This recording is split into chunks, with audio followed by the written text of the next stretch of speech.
오늘 본문 말씀은 사도행전 27장 21절에서 26절 말씀으로 성도로서 세상이 운영되어짐이라는 제목으로 말씀에 은혜를 받고자 합니다. 여러분 TV 잘 보시나요?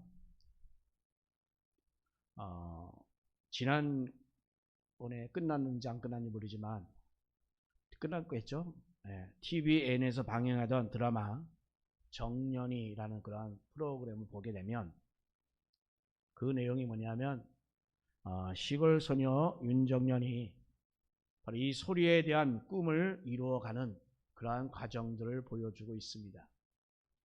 그 과정에서 국구단에 들어가서 고생하는데 사방이 다 적으로 둘러싸여 있었습니다. 깔보는 이들, 또한 시기하는 사람들, 또한 경계하는 그런 사람들로 둘러싸인 이 정년이는 이들 때문에 가진 고생을 다 합니다. 그런데 반전이 나옵니다. 그 사람들이 점점 이 정년이를 응원하거나 좋아하는 모습으로 변해갑니다. 대표적으로 나이 버린 그 허영서를 우리가 들 수 있습니다. 영서는 목이 상하여 아주 탁하고 텁텁한 그 소리를 내는 그 떡목이 되어 모든 걸 다 포기하고 고향으로 들어가 있는 그 정년을 찾아가서 그를 다시금 소리를 하게끔 하는 그 역할을 하게 됩니다. 나이버리였던 이 정년이가 사라진 것을 좋아해야 되는데 오히려 그 반대가 되었습니다. 굳이 정년을 찾아가서 다시금 왜 소리를 하게 했을까요? 처음에는 나이버리라 싫어했지만 그러나 나이버리게 서로 필요한다는 생각이 점점 들었던 것이고 더 나아가서는 이제 동지애까지 생기게 됐던 것입니다. 자, 이렇듯 이 드라마 이 정년이는 모든 것이 다 이 정년이를 중심으로 인하여 변화하여 갔습니다. 자, 드라마이니까 당연히 정년이가 주인공이 되겠죠. 자, 그런데 여러분, 우리 인생도 역시 마찬가지입니다. 인생도 역시 드라마 같아서 이 주인공을 중심으로 하여 돌아가게 되어 있습니다. 그 주인공이 누구일까요? 바로 성도입니다.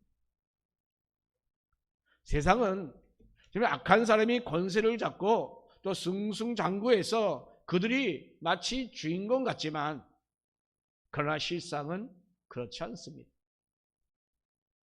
이 세상을 주관하시는 분은 여호와 하나님이십니다. 아멘. 하나님께서 하나님 당신의 사랑하는 그 자녀를 중심으로 이 세상을 움직이시기 때문입니다. 여호와께서는 사랑하시는 그 하나님 당신의 자녀가 바로 주인공인 것입니다. 그래서 이 세상은 사실 바로 성도인 우리들로 말미암아 움직이고 있다라는 사실입니다. 이를 잘 보여주는 게 바로 오늘 본문의 말씀입니다. 편의상 읽기는 우리가 지금 일부분 21절부터 26절만 읽었지만 오늘 살피는 내용은 27장 전체의 말씀이에요. 자, 오늘 본문이 지금 바울이 지금 제수의 몸으로 이 로마로 가는 그런 여정의 일부입니다. 자, 여기 보세요. 실정법은 어긴 것은 없지만 그러나 이 바울 자신이 지금 이 가이사에게 가서 재판받기를 그는 호소했습니다. 즉 가이사가 있는 그 로마로 압송되어 가는 그런 과정인 것입니다. 그때 이 백부장 율리아가 이 일을 맡게 되었습니다. 그래서 이들이 탐배가 이 풍랑을 맞아서 그런데 공경에 처하게 됩니다. 이 풍랑을 겪는 그런 과정 가운데 사람들이 점차 이 바울을 주목하게 되는 그 모습이 오늘 본문에서 나옵니다. 자, 이를 통하여 우리는 이 바울을 중심으로 그 상황이 바뀌어 가는 것을 우리가 보게 됩니다. 즉 바울로 말미암아 움직이고 있다라고 하는 것입니다. 자, 우리는 이를 통하여 우리 또한 이 성도로 말미암아 이 세상이 운영되는 것을 여러분 보게 될 것입니다. 그러면 여러분 바로 본문을 통하여 어떻게 그러한 가정이 이루어졌는가 그것을 우리가 한번 살펴보고자 합니다.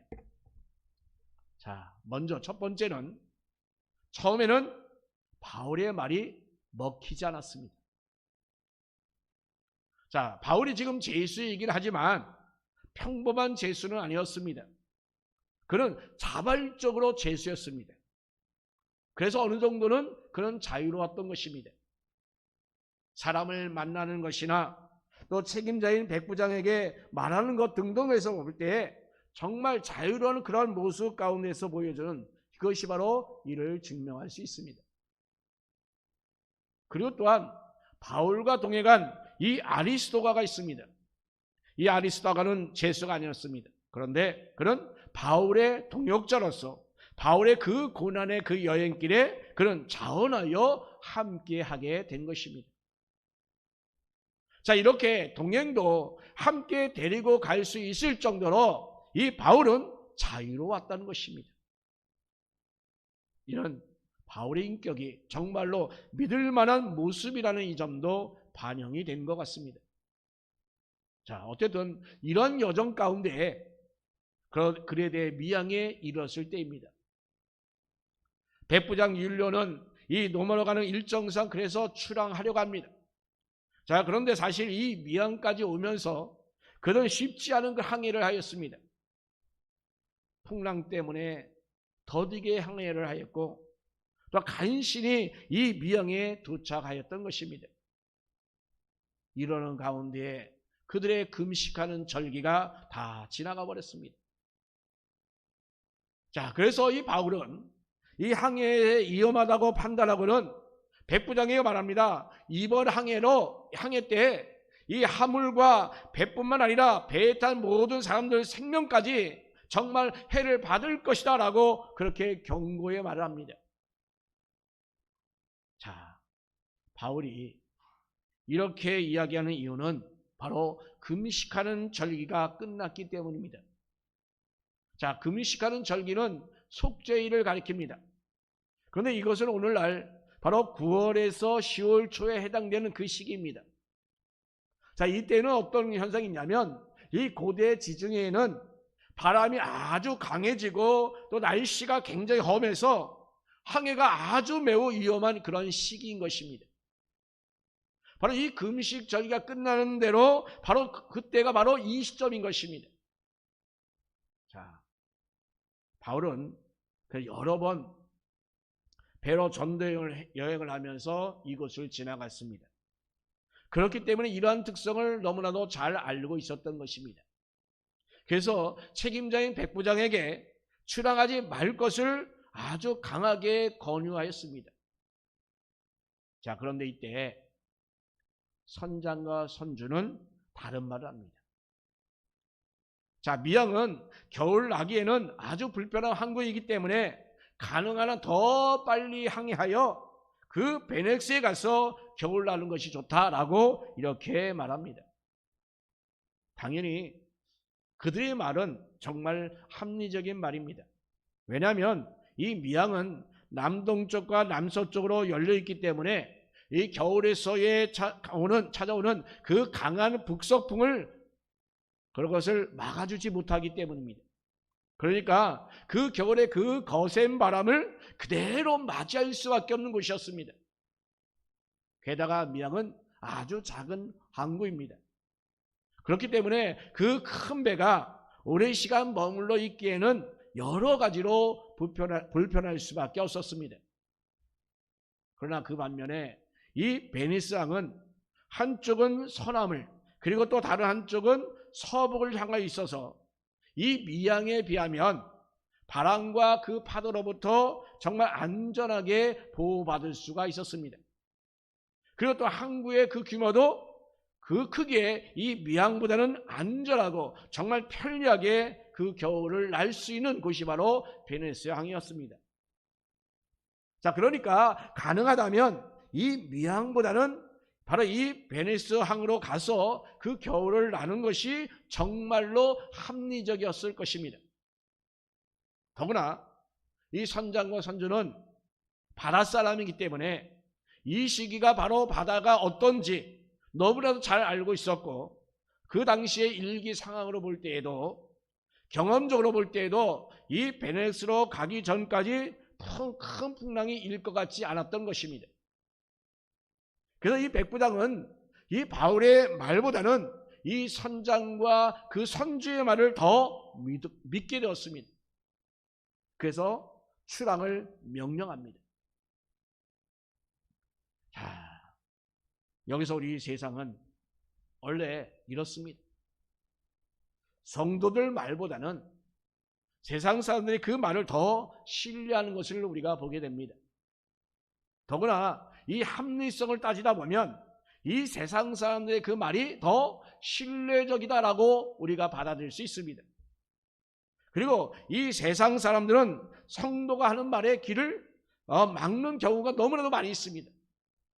그래서 우리가 하는 말이 이 세상에서 잘 먹히지 않을 때가 참으로 많이 있습니다. 자, 그러나 그럼에도 불구하고 우리는 말해야 합니다. 하지만 우리가 말하면서 대접받으려고 하지 마십시오. 우리는 말할 때 곤란을 받을 경우가 많이 있습니다. 왜냐하면 세상 사람들은 우리 성도들의 말을 잘 듣지 않기 때문인 것입니다. 그럴 때 여러분, 우리 성도는 어떠한 자세를 가져야 되겠습니까?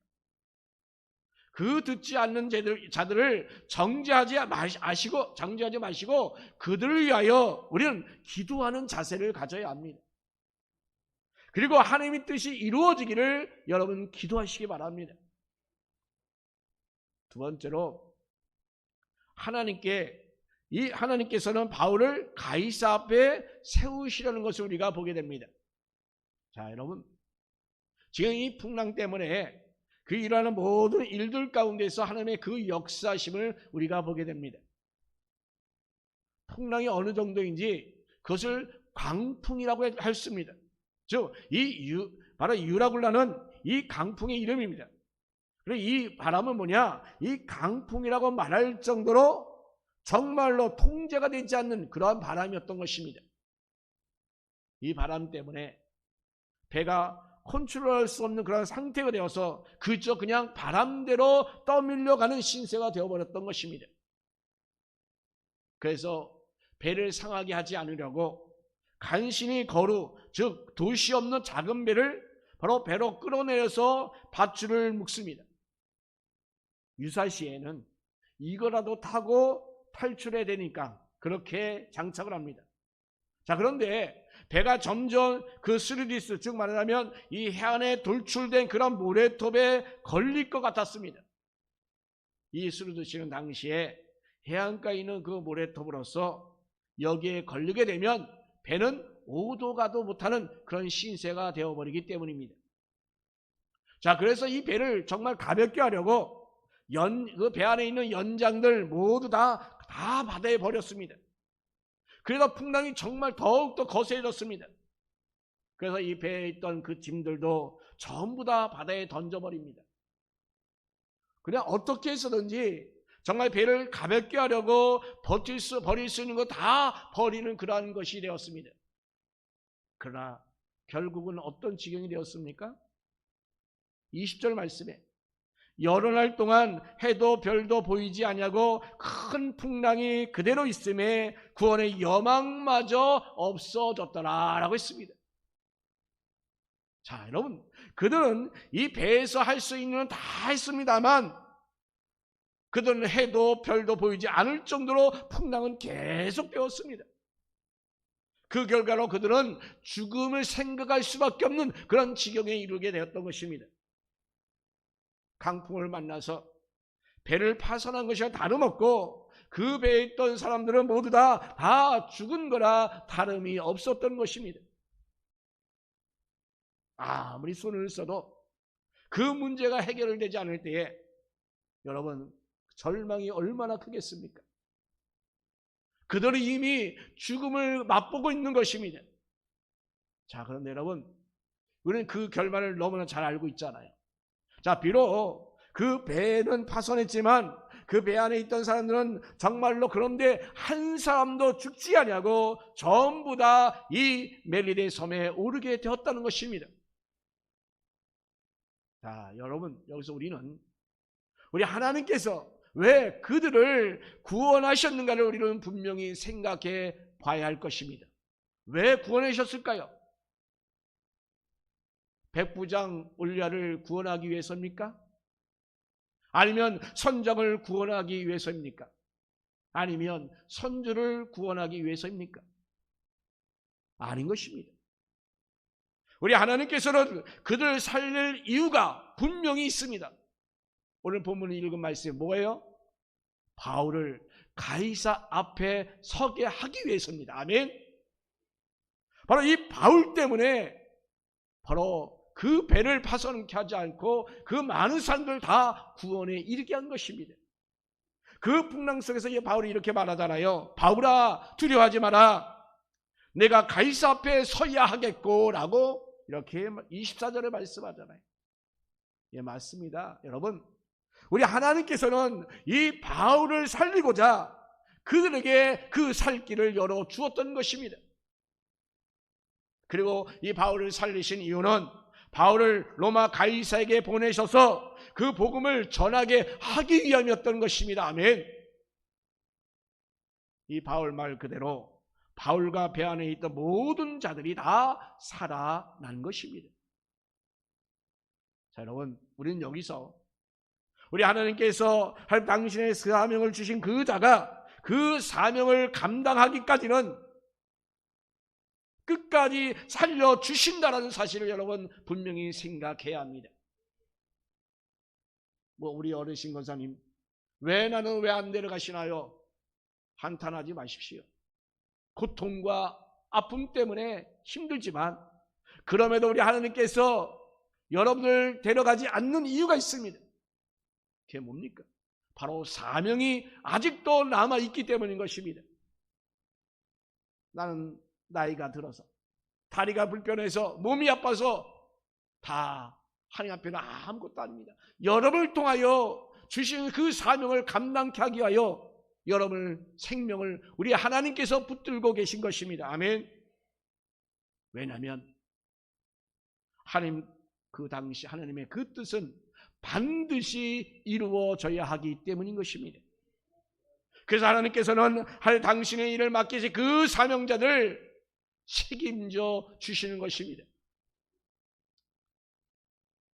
미친 풍랑이 일어나도 우리 전능하신 하나님께서는 그 속에서 사명자를 붙들어 주십니다.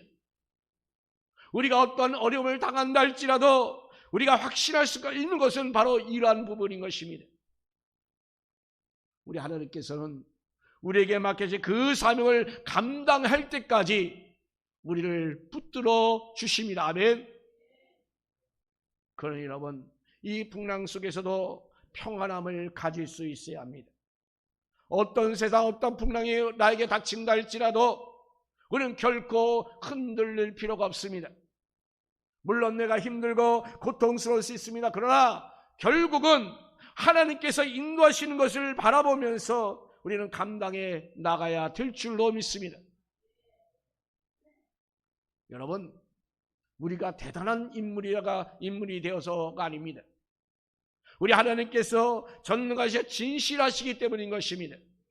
그 말씀과 그 약속이 사라지지 않기 때문인 것입니다. 정말로 중요한 것은 이러한 풍랑을 만나지 않는 것이 아니라 하나님께서 나에게 주신 그 사명이 우리가 무엇인지 깨닫고 그것을 이루기 위하여 우리의 행보를 나가시는 저와 여러분이 되시기 바랍니다. 하나님께서는 그러한 성도를 하는 당신의 그 강력하게 여러분을 붙들어 주실 줄로 믿습니다. 또한 세 번째는 배 안에 있는 사람들이 바울의 말 때문에 움직이는 것을 보게 됩니다. 자, 여러분, 우리가 첫 번째 대지에서 보면 사람들이 바울의 말을 듣지 않는다라고 말씀을 드렸습니다. 자, 시작은 그랬습니다. 그런데 시간이 지나면서 사람들이 서서히 그 바울의 말을 듣기 시작하는 것을 우리가 보게 됩니다. 자, 출행할 때만 해도 바울의 말은 신뢰감이 없었습니다. 그들에게는 어느 면으로 볼 때나 이 선장과 선주의 말이 더 믿을 만하였습니다. 그런데도 그 결과 이 강풍을 만나서 죽게 되자 이제는 그 바울의 말을 듣게 됩니다. 모든 사람들이 그 구원의 여망마저 다 없어진 그때였습니다.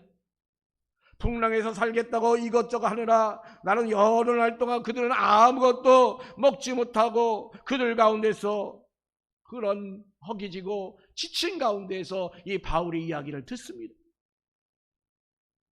그리고 이렇게 하는 것이 바로 당신의 말이 아니라 자시성기 하나님께서 이루신 말이다 라고 이렇게 말씀합니다. 뭐라고 말씀합니까? 미양에서 자신의 말을 듣고 출항하지 않았다면 좋아질 것을, 그러나 그럼에도 불구하고 오직 배만 상할 뿐 사람은 한 명도 죽지 않고 한 섬에 이르게 할 것이다 라고 하는 그 하나님의 말씀을 전합니다. 전하면서 자기 자신도 그 하나님의 말씀을 믿노라 라고 확신 있게 그렇게 말합니다.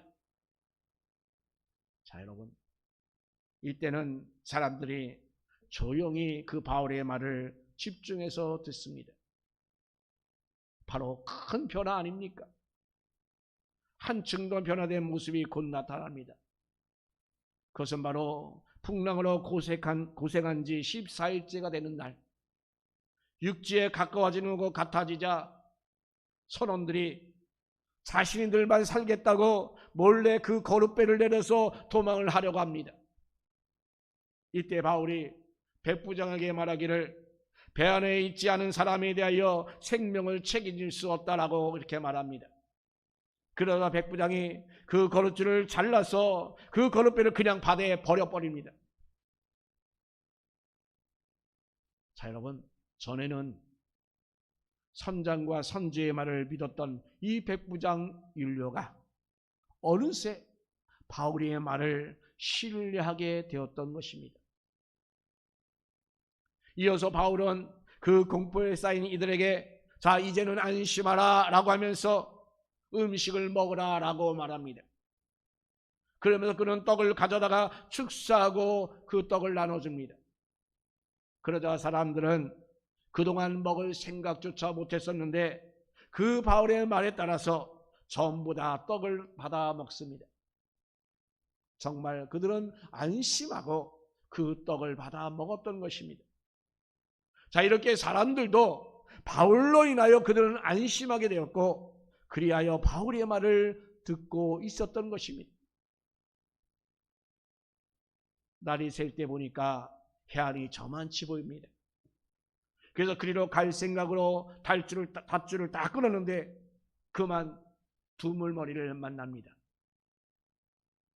바로 이 두물머리란 두물이 만나는 곳입니다. 두물이 만나면서 그곳에는 소용돌이가 치기 마련입니다. 그래서 정말 꼼짝없이 그 배가 파선하여 죽게 된 것입니다.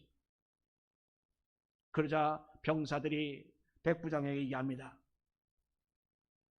죄수들 잃으면 책임질 테니까 그러니 차라리 그 죄수를 다 죽이자라고 그렇게 말합니다. 그런데 이때 이 백부장 율리아는 어떤 명령을 내렸습니까? 헤엄을 칠 수 있는 사람은 모두 바다에 뛰어들어서 육지까지 헤엄을 쳐 가라라고 명령을 내립니다. 이 명령을 내린 이유가 무엇입니까? 무엇일까요? 바로 죄인인 그 바울을 살리기 위함이었던 것입니다. 이제 이 바울의 말을 신뢰하는 그 정도를 넘어서서 이제는 바울을 살리고자 하였던 것입니다. 그래서 결국은 모든 사람들이 다 이 멜리딘 섬에 도착하여 단 한 명도 죽지 않게 되었던 것입니다. 이제는 이렇게 모두가 바울의 말을 신뢰하게 되었습니다.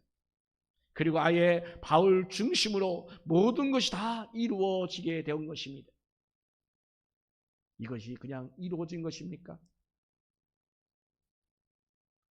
바울은 풍랑 속에서 이렇게 말했잖아요. 하나님께서 바울에게 그 한 말을 바울이 사람들에게 전한 내용입니다.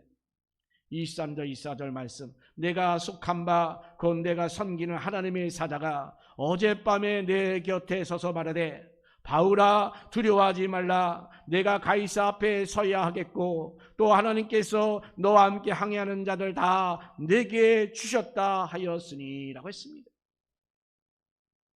하나님께서 이 배 안에 있는 사람들 모두 다 바울에게 주셨다라고 했던 것입니다. 바울에게 맡겼다고 하는 말씀인 것입니다. 즉 바울로 말미암아 이 배 안에 있는 모든 사람들이 다 안전하게 될 것이라는 그 말씀인 것입니다. 조금 전 사람들의 그 심리적 변화를 우리가 짚어본 것처럼 바로 이 말씀이 그대로 이루어져서 사람들이 바울의 말을 듣기 시작하였습니다. 그리고 더 나아가서 바울을 신뢰하기 시작했습니다. 그리고 바울은 살리고자 하는 그 모습까지 나타나는 그런 장면이 나옵니다. 여러분, 이 바울 한 사람으로 인하여 배 안의 사람들은 모두 다 전부 다 살아났습니다. 정말 그럴 만한 모습으로 되도록 이 바울이 그래서 바울을 온전히 신뢰하는 모습이 나타나게 된 것입니다.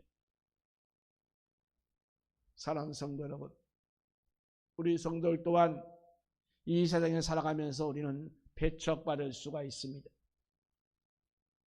그러나 여러분, 우리가 하나님을 제대로 의지하고 나가면 사람들은 우리로 인하여 구원을 받게 됩니다. 사람들은 자연스럽게 성도인 우리를 신뢰하게 됩니다. 자신도 모르는 사이에 성도 중심으로 일을 이루어 나가게 되는 것입니다. 여러분 한 사람이 여러분의 삶의 현장에서 여러분을 통하여 움직이는 역사가 있기를 주님의 이름으로 축원합니다. 그럴 때 우리 성도는 교만한 자세가 아니라 온전히 하나님을 섬기는 그러한 자세를 우리는 가져야 합니다. 그러면 우리 여호와 하나님께서 그 일을 이루어 주십니다. 사랑하는 성도 여러분, 성도인 우리는 주인공입니다. 아멘. 2025년에 여러분 어떤 어려움과 힘든 일이 있다 할지라도 여러분 신실하시게 하나님을 의지하십시오. 그런 마음으로 주신 그 사명을 여러분 감당하시기 바랍니다. 그리고 우리에게 주신 모든 사람들을 여러분을 통하여 온전히 섬겨 나가시기를 주님의 이름으로 부탁합니다. 그러면 우리 하나님께서 우리 성도인 우리로 말미암아 2025년을 하나님 당시의 그 뜻을 이루어 나가실 줄로 믿습니다. 그러면 우리는 하나님께 순종하여 의지함으로 우리 인내하며 정말 섬기는 그 신앙의 삶이 우리 가운데 있기를 예수 그리스도의 이름으로 축원합니다. 아멘.